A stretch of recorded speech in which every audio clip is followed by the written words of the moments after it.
So today we have a very nice conversation with Marc Hassenzahl about designing technologies for meaningful work. But before I start, I want to tell you how it will go on. Like every previous conversation, we will have first half an hour of question and answers where I ask Marc some questions, and then he will answer us, and then we will open the mic to the audience, which is you.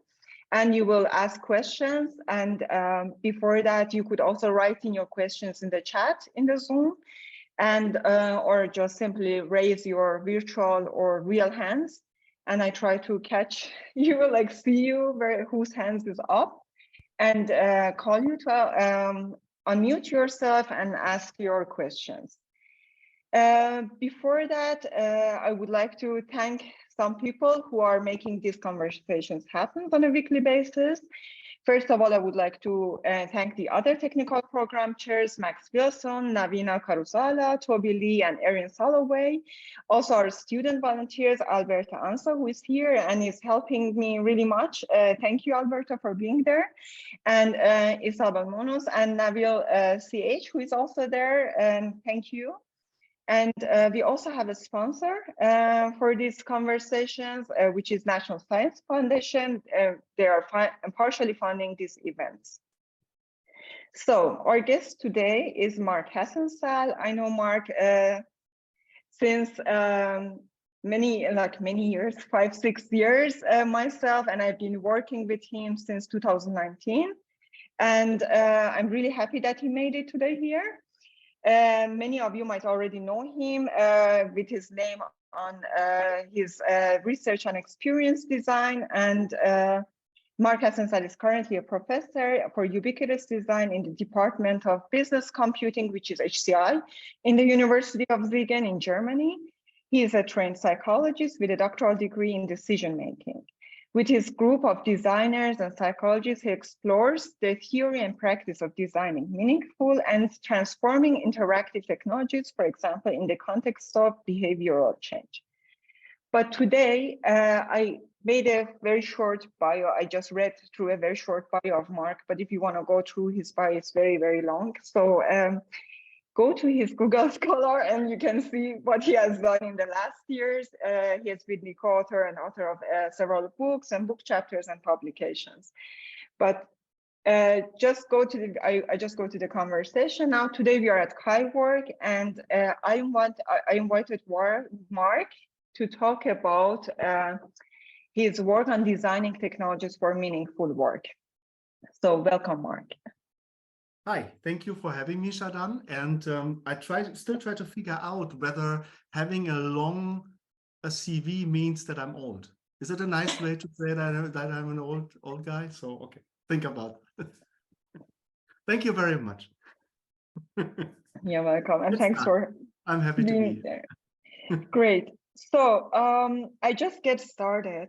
When you look at your publications, and then you see like a lot of terms there, like happiness, like joy, like well-being, and these sort of words, like putting aside all the research that is done there, when I just like think about instantly about each of these words, I think of the first thing I think of is leisure time or holidays or free time, which is not work. And you really talk about well-being oriented approach in your design of technology and so on. How do you think this kind of words, this kind of perspective fits to the work in the first place? Yeah, Shadan, you know, in fact, I work on this for 23 years now, and it started at Siemens in a work-oriented environment.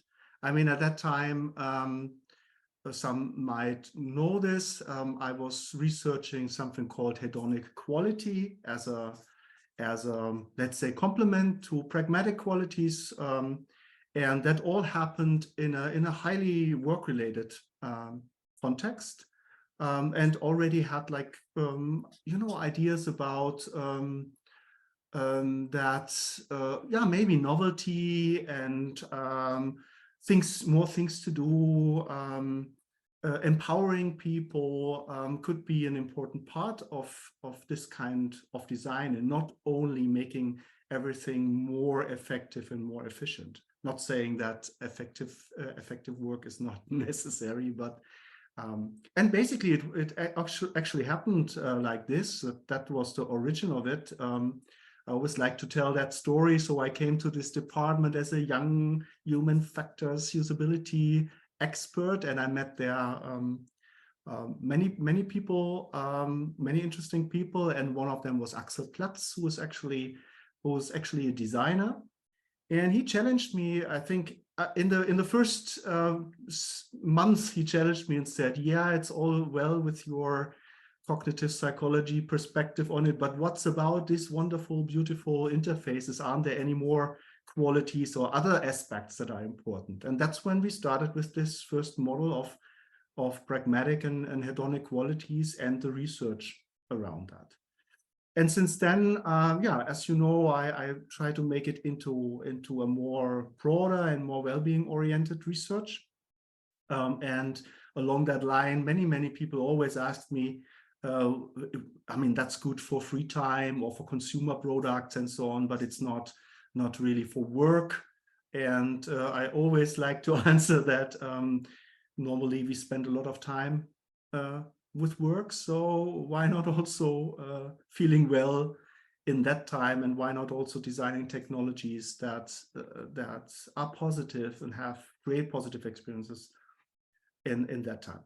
But I have to admit, I made many projects that would maybe count more for a consumer context, like technology mediated relatedness, closeness over the distance and stuff like that. But we are now and then successful with also securing some projects in the work domain. And a really good example is the work done with Matthias Laschke, or mainly done by Matthias Laschke, who I think is also here in the conversation on radiology. And there we also try to explore well-being, the well-being of radiologists, what that means, and how technology can support that. Maybe I tell a little bit more about it later. Yeah, because I was just going to ask that maybe you can make an example. How can we, because when a company, a business, or whatever we call it, like brings in a new technology, they want to win something performance-wise normally. That's mainly the goal. Yeah. So what is an example of a research that you have done with hedonic I think quality? that Siemens project is a very good example, and I'm going to tell it. And when Matthias wants to add something, he can just barge in. As I said, I started out at Siemens 23 years ago, and already did CAT scanners there, CT scanners there, and did interfaces for that for the international market. And there, of course, efficiency, understanding it was very important. So over the years, I already knew a lot about radiology as a domain. And in the last 20 years, CT scanners changed a lot. So in 2000, there were a lot of technical things still, how much can I scan, how fast, and so on, image resolution. That's all done, so to say. So there is no way of technically innovating anymore. So when we started the Siemens Healthineers project, it was for Siemens mainly about innovation in that sense. Yeah. So what can we do so that they buy our scanner next time or so? And we told them that we should look for the well-being of the radiologists in that domain. And in fact, I think they were not really convinced. So they said, radiologists don't buy these machines, other people buy it. And basically, the companies that run radiology, they want more exams in shorter time and so on. And we still set out to try that out, and it was quite interesting. So on the one side, it turned out that organizations that run radiology that employ radiologists are quite aware of the well-being of the radiologists, because I mean, these are highly paid people. You don't want to have turnover. These are experts, and basically it matters whether they are satisfied in their job or not. So let's say this simple formula, you know, only effectiveness, efficiency, and costs play a role, were not really the case. And then we dived into the radiology work, and that was also interesting because, I mean, Siemens asks, is in contact, does user-centered design with radiologists for 20 years or more, yeah. But they always ask, you know, what can we do better with our machines? What are the how can we be faster? What are the problems? And they duly reply, yeah, you could do this and this and that. But nobody actually asked them when their work really, really matters to them and when it is really meaningful. So we did that, and it turned out that, of course, there are social experience, in particular competence experiences, and I don't want to go too much into detail there. It's very much about feedback. So from a work psychology perspective, nothing special, but all things that never were really thought of, you know, when it was about the computers radiologists spend their time with 100% a day. So there were a lot of opportunities to make things that are really meaningful to them, and we made it really into something that like a little product that could also be went up to the prototype stage and also got feedback from the radiologist, and they really felt that we found something that addresses the positive experience of their job and not just something to make work faster or more effective in that sense. Yeah, thank you. Speaking of the trade-off between the usability of technology that comes to the work context versus the experiences that it makes to make work more meaningful, looking at your research, you can see a lot of discussions about the fulfillment of psychological needs and designing experiences according to those. But you also talk about designing practices. And how can you expand that to or actually apply that to the work context, like these theories that you use in your research? Yeah, maybe first, maybe again a little bit of a history, you know, like I mean, when I can still very much remember the Kai workshop we did with Andrew Monk and so on which turned into the phonology book. And somebody from we discussed, you know, what fun and pleasure and enjoyment and so on, what status it has in HCI. And I still remember somebody from Microsoft Game Research saying, you know, if a usability engineer would design a game, it would be just a button and it would have the label "to win, press here." And I think that's a very good example of how human factors work, you know, in a way, very isolated, focus on the easy use of the functionality, easy access to the functionality that is there, and to have the functionality that is supposedly needed for the job. But as I already said, I mean, there's more to work than just handling a tool. And all these questions about meaningful work and so on normally are seen in the organization. So it's the organization that has to provide, I don't know, the context, the structure, so to say, is that people are happy. It's not in the tools. But I think the interesting thing, so as HCI, we make ourselves a little bit smaller than as we are, because if you have a modern understanding of technology, and that's also where the practices come in, when you understand that technology inevitably shapes any practice, and with that also the meaning of the practice, and vice versa, then I think it's quite clear that by designing a tool, you also design the work, and you also design the meaning, and you also design the happiness that can stem from that. So it's general outset. And then you have the problem, where does the meaning come from, or what is happiness in that sense? And I also can remember a lot of research at that time that tried to structure it and so on. But theoretically, also in psychology, it's quite, in a way, quite easy. Yeah, we do things, and then they fulfill something in us, psychological needs, and we can. I mean, it's not only one theory that says that. There are many different. And through this need fulfillment, we create meaning and we create pleasures. And I just took that and tried to apply it to human-computer interaction. And very interestingly, I think competence experience as a way, the need for competence is a very good example where usability needed to be rethought, you know, in that sense.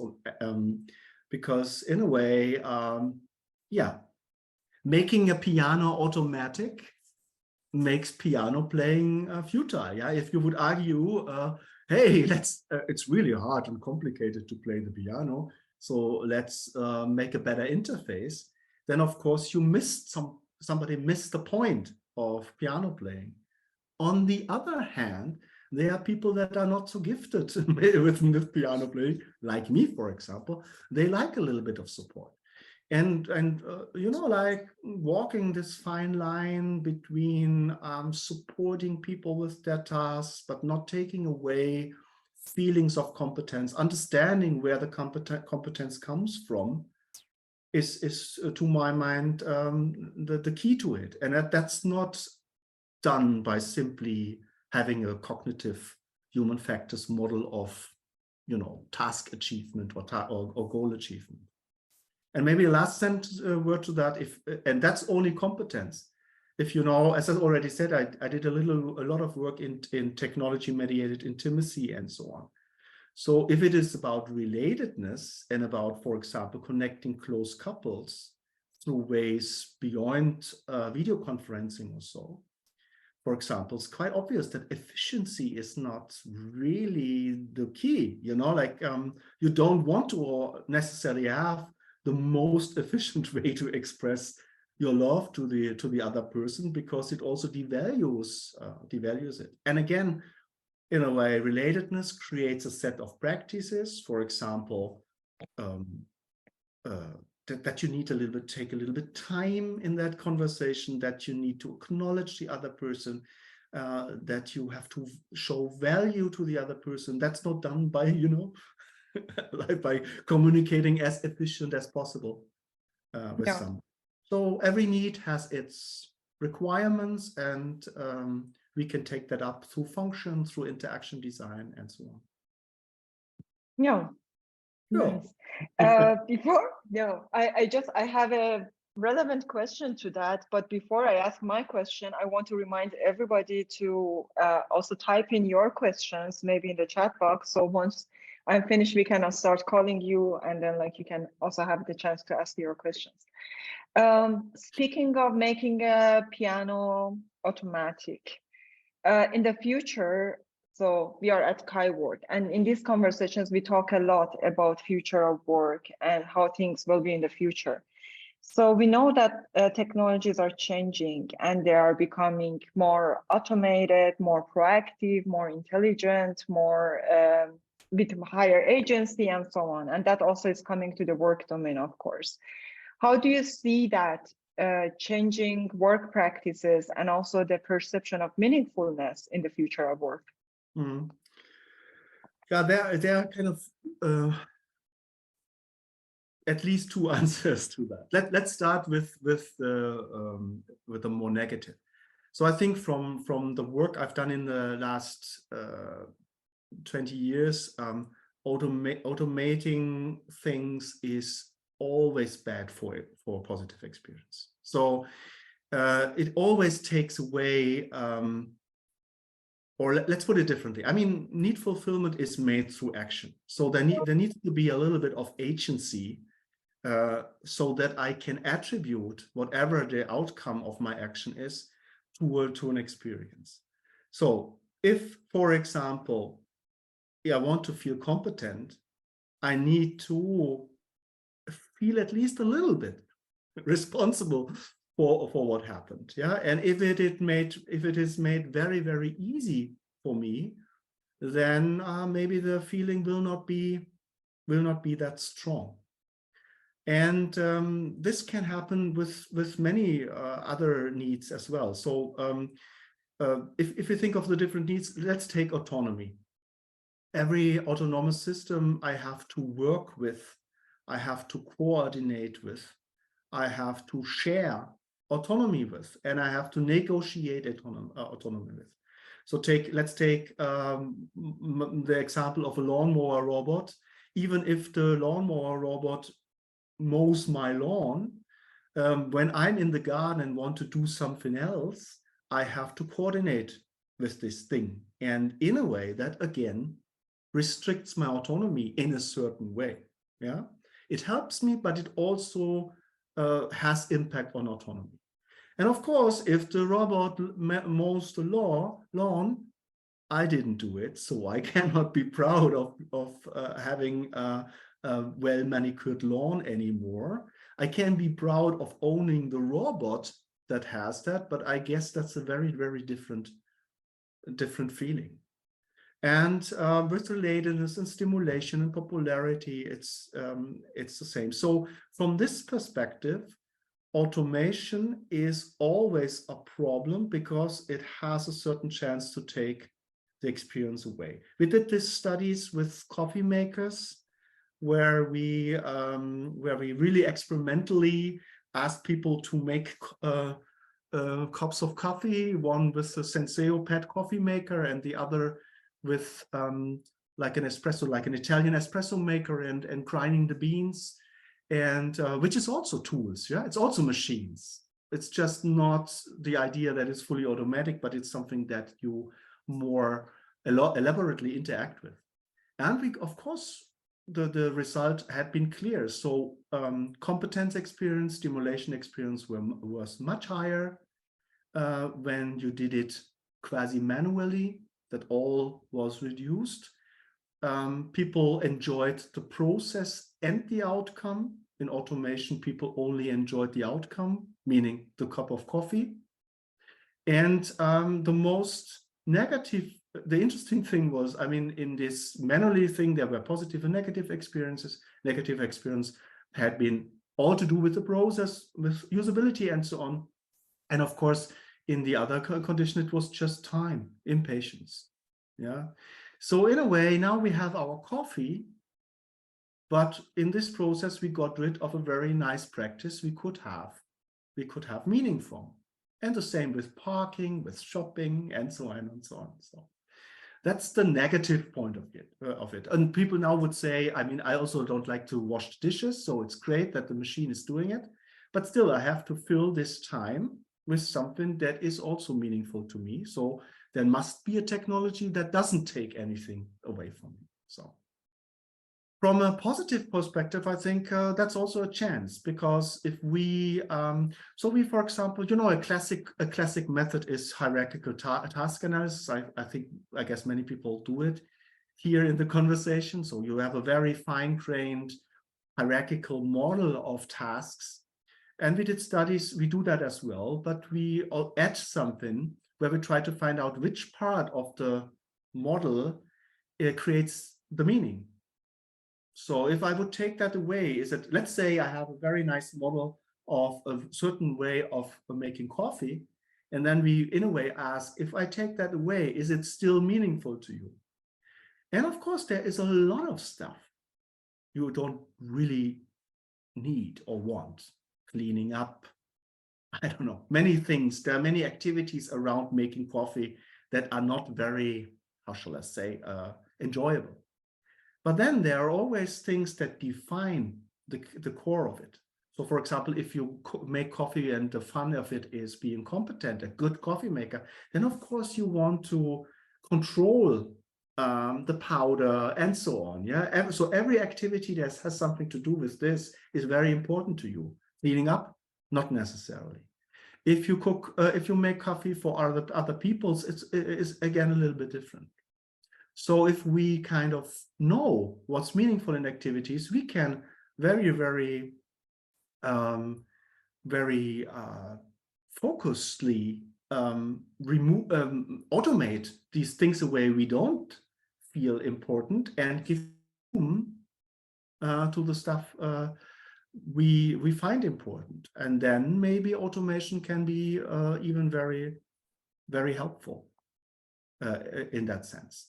And going further, like autonomous systems, like GPT and this whole discussion about, I worked a lot privately also with image generation through AI for the last 2.5 years.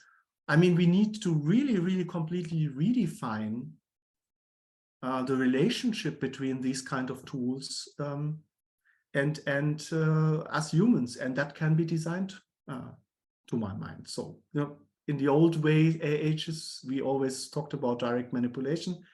That's where the agency comes from. Now we have these strange things that do things of our own, and we need to figure out how we kind of make sure that we still create meaning by interacting with these things. And I think it's not futile, because as humans we also work all the time in teams and still experience some meaning. So it's it's just different, and we need to acknowledge that, I think. Nice. Now I have a question. Oh gosh. So we have, imagine we have this task which has these subtasks, and then like you kind of divide that task into the subtasks. Some of them are meaningful to you and some of them are not. So we decide for it to make this job of the person who is working with the technology. We leave the meaningful part, for example, for coffee making, for the person to do it, and the rest we give it to the technology, the machine. Now I'm thinking about like the big players, like Amazon, like Google, like whoever is like playing a big role in making these future technologies that are coming.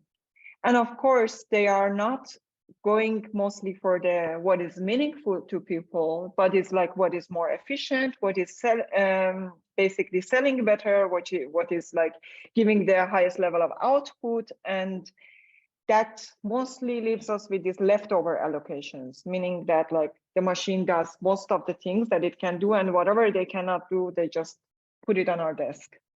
How can do you think we can change that at all as technology designers while there are such big players? And then if you think we can, how can we do that?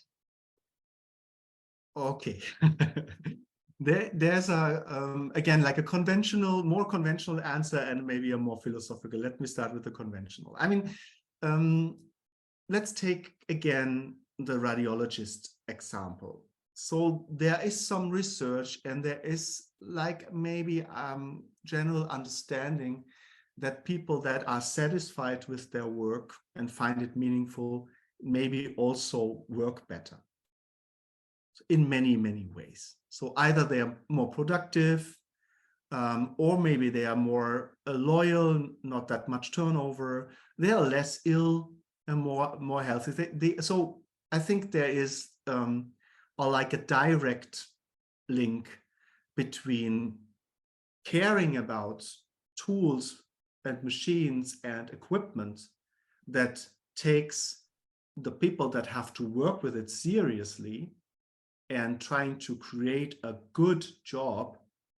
that should be in the interest of every company, because also of performance issues. Yeah, I don't know. I know that people don't do it, and it's also a kind of strange cycle. Yeah, in a way they automate something or make jobs shitty, yeah, and then nobody wants to do it anymore, and this is then the reason to further automate it in a way, instead of maybe thinking more about whether this job can be actually improved and not so much made worse.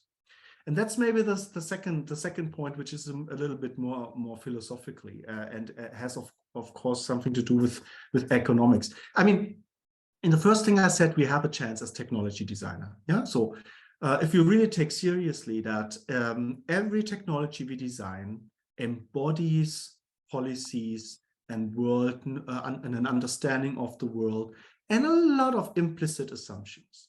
So when you can build in efficiency into a system, then you took the worldview of efficiency is all and implemented it, and it will create efficiency feelings for the people. They will be under time pressure and so on. And you can also create other things. So it's in a way in our hands as technology designers. At least we have the tools for that. Now maybe the bigger picture. I mean, in a way, what we need is companies that understand that they do not just they are not just there to maximize the profit for somebody. They're also a place where people make a living and where people spend their lives and try to create a decent living. And I think a company that takes that, which is maybe a little bit difficult when I think of when we think of certain companies you have in mind, but when more and more companies maybe would take that serious and understand that, of course, profit is not forbidden, but it's also not the sole goal of having a company, then they would also, I think, more focus on, okay, what kind of place and what kind of living do we provide there, or do we create there? And that would be my hope, so that we have a little bit, with climate change, with the climate change and all the pressures that are on our way of running economy, maybe that there will be also like a change in or reorientation in something more worthwhile living, jobs that are more worthwhile to have in that sense. Thank you. So first of all, thanks a lot for all the answers. I'm quite sure like there are many questions, at least in our minds. I hope also in the chat soon. But before we go to the questions, I would like to once thank you again for being here and for accepting the invitation, answering the questions patiently. And yeah, I would like to also invite everybody to start writing their questions. But before that, one round of applause for Marc. Thanks for being here. Thank you. And I already see one question from Andrew. Andrew, yeah, I jump right away into it. I think it's a very good. I think you're. Maybe. Yeah, I read it. Yeah, so, but for the others, maybe we want to because some people it's not very accessible in Zoom, so we always turn to like the question, like the person who asked the questions, unmute themselves so they read it loud. Okay, so I understand. Yeah. Andrew, unmute yourself.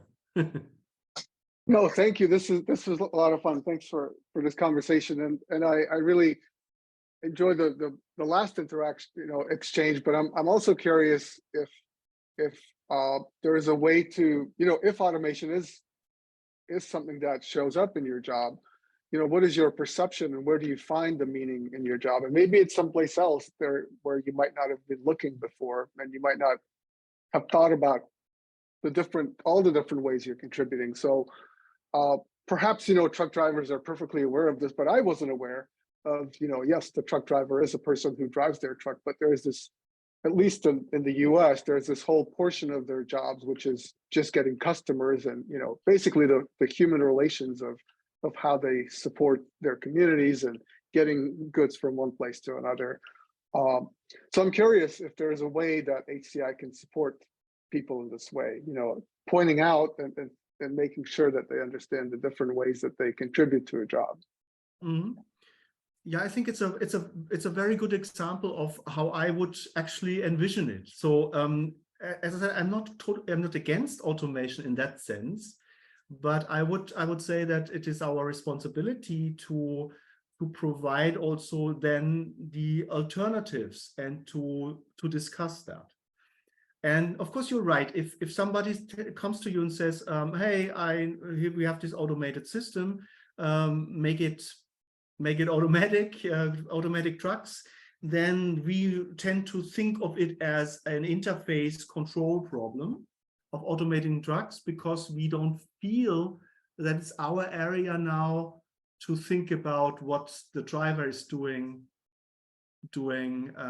in the time he's not driving now. Yeah, so I think we should take this. So we should take this and make it our issue first, and then there are at least two things. So if we do an analysis, like, maybe truck drivers hate truck driving, or not. Maybe they love it, and when they love it and they find it meaningful, then we should try to figure out what is it, and then we can, for example, we can automate and preserve maybe a little bit of the identity of a truck driver. So that would be the conservative thing. Let's say we come to the conclusion that maybe truck driving in itself is not a task that we should preserve. Then your next step would be there. So we create a workplace for a truck driver, a new job model for a truck driver. And I think we should be involved in that too. At least we should point it out, that now you took away something precious, and there is nothing that that can counteract that. I saw that in many examples. So I worked with flight controllers, for example, and there's a lot of automation also going on, and it's a highly paid, highly skilled job, and they love their job. And introducing automation there can be very meaningful for security and so on, but we need to think about, the transition. What happens to a flight controller? What does the flight controller become if the automation kicks in? And then maybe it's more like more like a manager type, and not so much in this classic picture, in this classic job description. And some people will also, will still love their old jobs and have problems with that. But at least we offered a meaningful alternative. We can develop them too, and that's what HCI should do, and not just narrowly look at the systems they give us to design, but as a socio-technical system, have a broader perspective on it, and also voice it and fight for it in that sense. Okay, Andrew? Thank you. Thank you. The next question is from Virpi. Would you unmute yourself? Oh, yes. Yeah, thanks for the nice talking. Many interesting points. I'm not sure if you already touched this point properly, but I was wondering, from an experienced designer's perspective, it would be good to know, like, is there something that I should take care of if I want to design meaningful experiences at workplace? If I do the same in leisure contexts, have you noticed something that is always there at work and very rarely in leisure contexts that I pay attention to? I would, yeah, thank you, Virpi. I would say that, so from my perspective, the needs are, of course, because we're humans, are similar, but of course the ways we can fulfill them are different between work and leisure. Let's take social aspects, relatedness also. We all know that it's very important also in work to stay connected and feel related and connected to co-workers. But of course, the situation is completely different from a family or friends. I mean, in work, I don't select the people I work with. In a family, I hopefully do so. Yeah. Maybe I don't select my children really, but Mm. I mean, there is this idea that we kind of love each other and be together. That's not the same in work. So take this as an example. I mean, it's always important to find a balance between autonomy and relatedness in that sense. In leisure time, in the family, the same way as the work, but maybe it's a little bit more important also in work, because you're confronted with a lot of people you maybe don't really like, and you want to regulate the intimacy a little bit. Yeah, so we have a bit of a different design problem. Competence is another, or efficiency is another example. I'm not naive. I mean, I still believe it's clear that in our job lives we enjoy being effective and efficient. If things go, like really, and you had a full day but solved everything, and the clean desktop virtually or in reality is a good feeling. And that's the logic that comes from the way we work and so on. And now, for example, we have now maybe a different problem. So is that really something we should also bring into leisure time? So we as designers, should we decide to make leisure time technologies following the same values work follows? Or should we maybe do the opposite and say something like, in leisure time, you can do everything a little bit slower. So I don't know whether this really answers what you asked, but I think there's a lot of, but there's of course very, very many nuances which have something to do with the fact that in work I spend 8 hours, not necessarily with the people I like, not necessarily on tasks I like, and that has to be acknowledged, of course, in design also somehow. Yeah, very good points. Thanks. Thank you. I see one hand raised. Amir, please unmute yourself. So yes, hi. So thanks a lot. Thank you so much. I have a question about ChatGPT. Actually, my field is from my background is from the physics, but for a long time working in the data science and data engineering field. I have a question about the ChatGPT. Many people these days very happy and excited about the ChatGPT, but somehow I have this feeling could be dangerous for the future, especially for the new generations, because I have this feeling that maybe has some disadvantage on the problem-solving ability of the people. And because I can see some of my also colleagues, instead of thinking to solve now by themselves, just directly jump into ChatGPT, ask question, try. And trust what ChatGPT answered them. I would like to know that what's your idea about that? Is it? I don't want to say it's really bad things or dangerous, but somehow I have this feeling that maybe has in the future has a negative effect on the problem-solving ability. This is one point. Second point that about again ChatGPT, when I compared myself actually with the truck drivers, actually maybe I have this feeling if I will ChatGPT can do that, then I cannot control my problem solving ability by myself. Also, I can see that people give also to write the article with ChatGPT, but maybe I would like to do that, write the article by myself. I can maybe compare it with myself with the truck driver, because the truck driver also cannot lose the ability to control the truck by himself. Maybe we can compare it in this file, but I would like to know about what do you think? Yeah. Let's also again try it positively first. Yeah. So I mean, every new technology always has side effects, and it leads to changes in the way we live, the way we think, the way we work, and so on. So I mean, when book printing was invented, everybody was very much against it.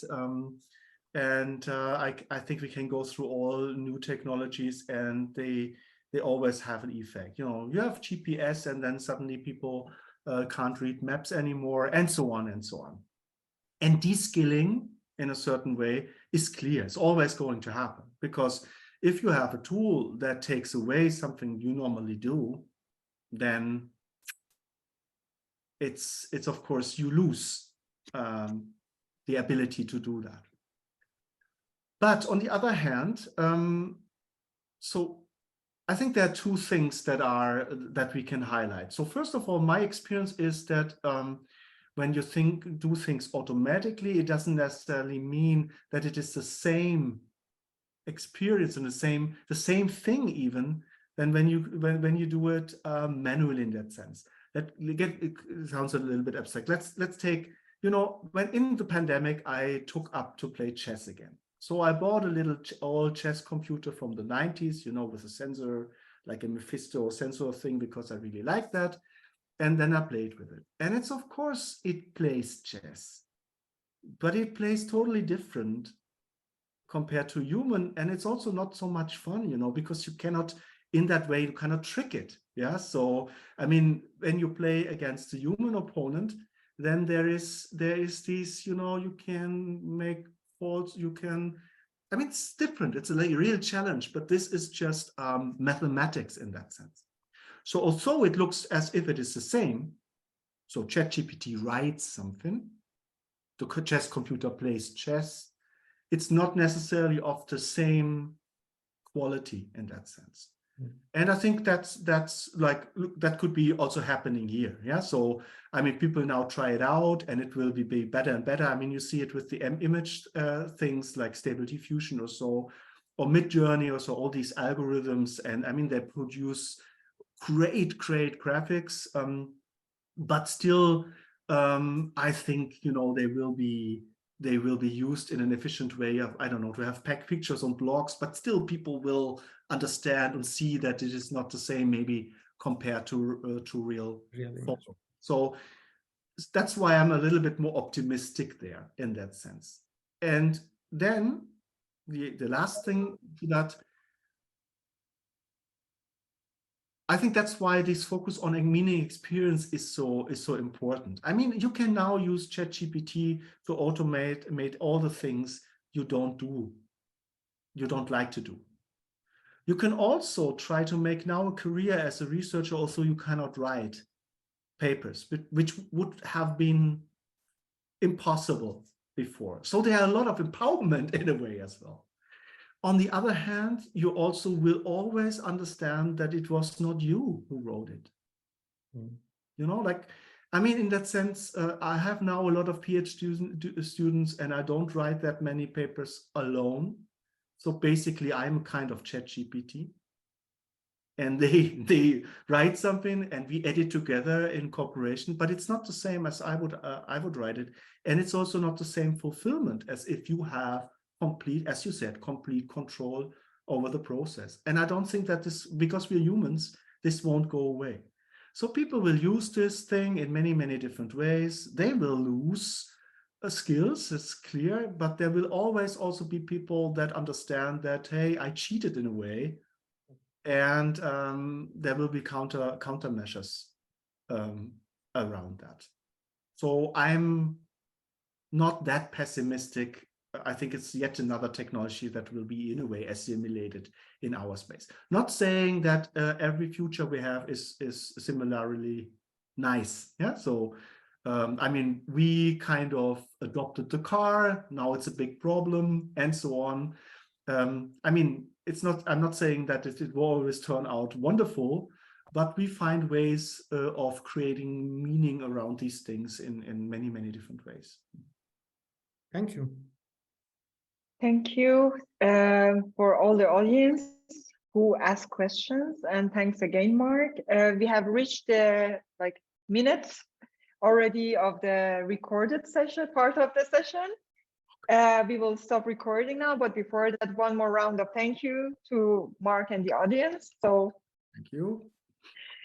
And with this, we will stop the recording, and don't forget to come back next week. We have a very nice conversation with Jay Lee as a guest hosted by Abdul Adi.